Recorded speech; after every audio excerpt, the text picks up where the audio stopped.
secular values and secularism in the Indian context. Secularism என்னது? மத சார்பற்ற. அதாவது ஒரு சொசைட்டியில் நிறைய மதங்கள் இருக்கும். அதில் எம்மதமும் இருந்தாலும் அதை ஈக்குவலாக ட்ரீட் பண்ணணும். ஓகேங்களா? அதுதான் சொல்கிறாங்க secularism. Secularism means separation of a religion from the state. இப்போது ஒரு ஸ்டேட்டில் நிறைய ரிலீஜன்ஸ் இருக்குன்னா அந்த ரிலீஜன்ஸ்லாம் தனியாக ஒதுக்கி ஈக்குவலாக ட்ரீட் பண்ணணும். இந்த ரிலீஜன் பெருசு, அந்த ரிலீஜன் சின்னது அப்படிலாம் ட்ரீட் பண்ணக்கூடாது. எல்லா ரிலீஜனுக்கும் ஈக்குவலான ரெஸ்பெக்டை கொடுக்கணும். And equal respect for all religions.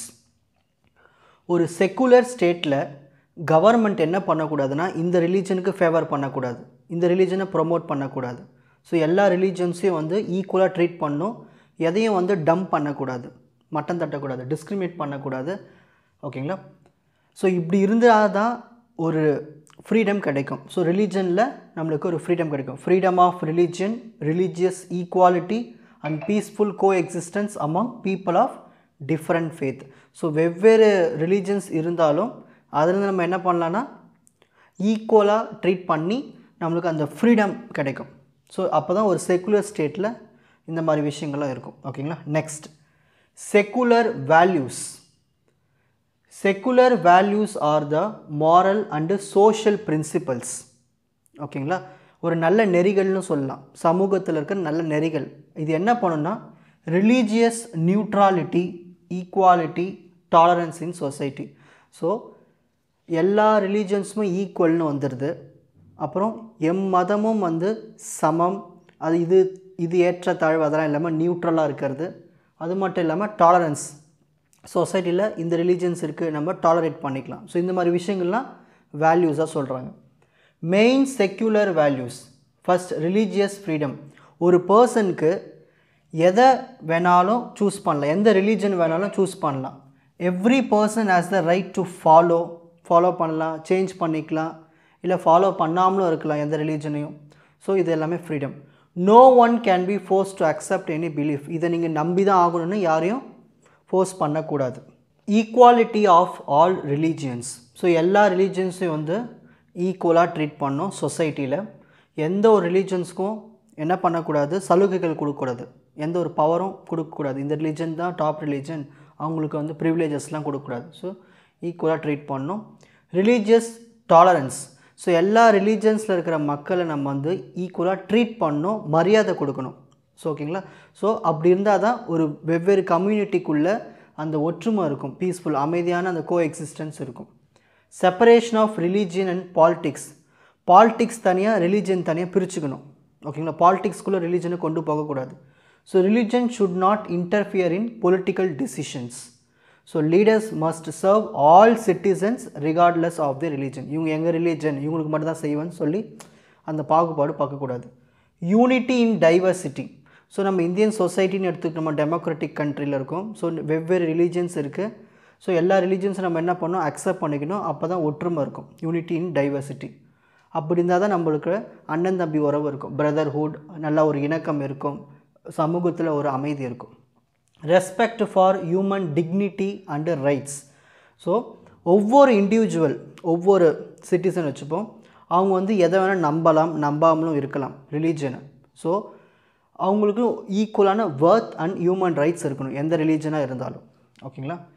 இப்போது இந்தியாவில் செக்குலரிசம் எப்படி இருக்குது? Secularism in Indian context. So western கண்ட்ரீஸை விட இந்தியாவில் இருக்கிற இந்த செக்குலரிசம் ஒரு யூனிக்காக இருக்கும்.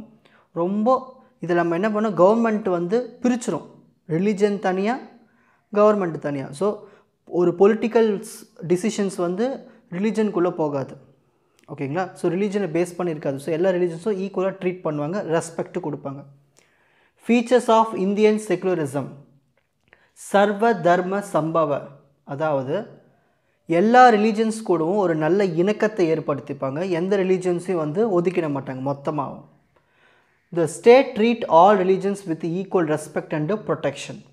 Freedom of religion. அதாவது ஆர்டிகல் 25லேருந்து 28 வரைக்கும் என்ன சொல்லுதுன்னா, யார் என்ன வேணாலும் நம்பலாம். ப்ரொஃபஸ்னால் நம்புறதுன்னு அர்த்தம், நம்பிக்கை. ப்ராக்டிஸ் பண்ணலாம், ப்ரொபகேட் பண்ணலாம் ரிலீஜனை இங்கேருந்து அங்கே. அது மாதிரி ரிலீஜியஸ் அஃபேர்ஸை மேனேஜ் பண்ணிக்கலாம். ஓகேங்களா? எந்த ஒரு ரிலீஜன் வந்து கம்பல்ஷன் கிடையாது. No compulsory religious instruction in state funded institutions. So எங்கேயுமே இன்ஸ்ட்ரக்ஷன்ஸ் கம்பல்சரி கிடையாது. ஓகேங்களா? நோ ஸ்டேட் ரிலீஜன், இந்தியாவுக்கு இதுதான் அஃபிஷியல் ரிலீஜன் அந்த மாதிரிலாம் எதுவும் கிடையாது. ஏன்னா இது ஒரு டைவர்ஸ். ஸோ அதனால் எந்த ஒரு அஃபிஷியல் ரிலீஜனும் கிடையாது. ஸோ எல்லாமே ஈக்குவலாக ட்ரீட் பண்ணும், எந்த ரிலீஜனுக்கும் ஃபேவர் பண்ணக்கூடாது. Religious tolerance and harmony. So இந்தியாவில் டைவர்ஸாக இருக்கிறதுனால எல்லா ரிலீஜன்ஸும் அக்செப்ட் பண்ணுறதுனால நம்மளுக்கு ஒரு நல்ல இணக்கம் ஏற்படுது, டாலரன்ஸும் இருக்குது. அப்போ தான் நாடு ஒற்றுமையாக இருக்கும். Equal protection by the state. So ஒரு ஸ்டேட்னு எடுத்துக்கிட்டோம்னா நிறைய ரிலீஜன்ஸ் இருக்கும், அதில் எல்லா ரிலீஜன்ஸ்க்கும் ஈக்குவலான ப்ரொடெக்ஷன் கொடுக்கணும். ஓகேங்களா? எல்லா ரிலீஜன்ஸும் சரிசமமாக ட்ரீட் பண்ணணும், எந்த ஒரு டிஸ்கிரிமினேஷனும் இருக்கக்கூடாது, வைலன்ஸும் இருக்கக்கூடாது. ஓகேங்களா? The goal is to protect both individual freedom and social harmony. So ஒவ்வொரு சிட்டிசனுக்கும் ப்ரொடெக்ஷன் கொடுக்கணும், சமூகத்துலேயும் நல்ல ஒரு இணக்கம் ஏற்படணும். Positive role of the state. இந்த வெஸ்டர்ன் கண்ட்ரீஸை விட இந்தியன் செக்குலரிசம் பார்த்துட்டோம்னா ஒரு ஸ்டேட் வந்து எல்லா ரிலீஜன்ஸும் சப்போர்ட் பண்ணும் ஈக்குவலாக. அதாவது funding schools run by any faith or protecting minority rights.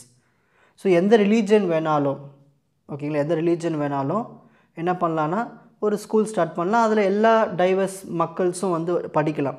ஓகேங்களா? மக்களும் வந்து படிக்கலாம். ஸோ ஃபண்டும் பண்ணலாம். ஸோ இந்த மாதிரி பண்ணுறதுனால நம்மளுக்கு சப்போர்ட் அதிகமாக இருக்குது. ஸோ ஒரு ஸ்டேட்குள்ளே எல்லா ரிலீஜன்ஸ்க்கும் ஒரு சப்போர்ட் கிடைக்குது. ஸோ இந்த மாதிரி வெஸ்டர்ன்ஸை விட இந்தியன் செக்குலரிசம் பெட்டராக இருக்குது. Next, constitutional provisions reflecting secularism. இப்போது ப்ரியாம்பிள் இருக்கு இல்லையா, இந்தியன் கான்ஸ்டியூஷன், இந்த ப்ரியாம்பிளில் இந்த செக்குலர்னு ஒரு வேர்டு வந்து ஆட் பண்ணியிருக்காங்க. எப்போது? 42வது சட்ட திருத்தம், அமெண்ட்மெண்ட் 1976. அதாவது சவரிங் சோஷியலிஸ்ட் டெமோக்ராட்டிக் ரிப்பப்ளிக்கில் செக்குலர்னு ஒரு வேர்டும் ஆட் பண்ணியிருக்காங்க. ஏன்னா மத சார்பற்ற, எம்மதமும் சம்மதம், எல்லோரும் ஈக்குவலாக ட்ரீட் பண்ணோம்னு அந்த வேர்டு இதில் ஆட் ஆகிருக்கு. ஆர்டிகல் 14 படினது சட்டத்தின் முன் அனைவரும் சமம். ஆர்டிகல் 25 28 வரைக்கும் ரிலீஜியஸ் ஃப்ரீடமும் அந்த டிஸ்கிரிமினேஷன், ஏற்றத்தாழ்வு, இவங்க தான் இந்த ரிலீஜன் தான் அதிகம், இந்த ரிலீஜன் தான் கம்மி, இவங்க தான் பெட்டர், அதெல்லாம் எதுவுமே இல்லாமல் சொல்கிறது தான் இந்த ஆர்டிகல்ஸ். ஃபண்டமெண்டல் டியூட்டிஸில் பார்த்துட்டோம்னா இந்தியாவில் இருக்கிற அனைத்து மக்களும் வந்து அண்ணன் தம்பி போல் இருக்கணும், நல்ல ஒரு இணக்கத்தோடு இருக்கணும். Promote harmony and spirit of common brotherhood among all people of India. Importance of secularism in India. Maintain unity in diversity. நம்ம இந்தியா வந்து மல்டி கல்ச்சரல் ஆக்டிவிட்டீஸ் இருக்குது, மல்டி கல்ச்சரல் டைவர்சிட்டி. ஸோ எல்லாருமே எப்படி இருக்கணும்? ஒற்றுமையாக இருக்கணும். Protect India's multicultural identity. Prevent religious conflict. ரெண்டு community வெவ்வேறு ரிலீஜன் இருக்குன்னா அவங்களுக்குள்ளே எந்த ஒரு முரண்பாடு ஏற்படக்கூடாது, கான்ஃப்ளிக்ட், சண்டை வரக்கூடாது. Protect minority. Safeguard their rights and dignity. So சிறுபான்மையினர் இருக்காங்க இல்லையா, அவங்களும் நம்ம கரெக்டாக ஈக்குவலாக ப்ரொடெக்ட் பண்ணி ட்ரீட் பண்ணணும். Strengthen democracy. ஸோ எல்லா சிட்டிசன்ஸும் பார்ட்டிசிபேட் பண்ணால் தான் டெமோக்ராட்டிக் கண்ட்ரி ஸ்ட்ரென்த் ஆகும். Promote national integration. ஸோ எல்லா மதத்தையும் நம்ம அக்செப்ட் பண்ணிக்கணும். அப்படி பண்ணிக்கிட்டோம்னா ட்ரஸ்ட்டு, கோஆப்ரேஷன் எல்லாமே நம்மளுக்கு ஈஸியாக ஏற்படும். ஸோ ஒரு நேஷ்னல் இன்டெகிரேஷன் ஏற்படும். ஸோ ஃபைனலாக கன்க்ளூஷன் பண்ணிடலாம். Secularism in India is not the denial of religion but the equal acceptance and respect for all faith. இந்தியாவில் இருக்கிற செக்குலரிசம் படி எந்த ஒரு ரிலீஜன் நம்ம என்ன பண்ண மாட்டோம், விட்டுற மாட்டோம். எல்லோரும் ஈக்குவலாக ட்ரீட் பண்ணுவோம், ஒரு நல்ல இணக்கத்தை ஏற்படுத்திப்போம். It is deeply rooted in Indian cultures and history. People of many religions have live together peacefully for centuries. 100 ஆண்டு காலமாக எவ்வளவு ரிலீஜன்ஸ் இருந்தாலும் எல்லாருமே ஒற்றுமையாக வாழ்ந்துட்டு வரோம். Guided by the principle of சர்வ தர்ம சம்பவா. அனைத்து ரிலீஜன்ஸையும் ஈக்குவலாக ட்ரீட் பண்ணணும். அப்படி ட்ரீட் பண்ணோம்னா நம்மளுக்கு என்ன கிடைக்குது? ஃப்ரீடம் கிடைக்குது, ஈக்குவாலிட்டி, ஹார்மோனி கிடைக்குது சிட்டிசன்ஸ் மத்தியில். ஒரு ட்ரூ டெமோக்ராட்டிக் கண்ட்ரியில் செக்குலர் வேல்யூஸ் தான் ஒரு முக்கியமானது. மத சார்பற்ற அந்த வேல்யூ தான் முக்கியமானது. எதுக்கு? அந்த கண்ட்ரி, அந்த சொசைட்டி வந்து அமைதியை வச்சுக்கிறதுக்காகவும், ஒற்றுமைக்காகவும், நியாயத்துக்காகவும் ஒரு டைவர்ஸ் கம்யூனிட்டியில், இந்தியா போல் இருக்கிற கம்யூனிட்டியில். ஸோ இதுதான் வந்து செக்குலரிசம். இப்போ ஸ்க்ரீன்ஷாட் டைம்.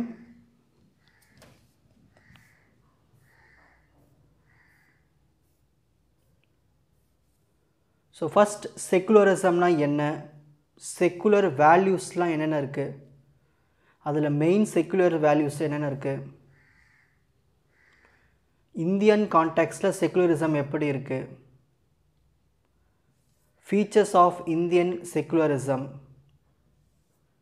அதனுடைய continuation, constitutional provisions reflecting secularism, importance of secularism in India, and final conclusion.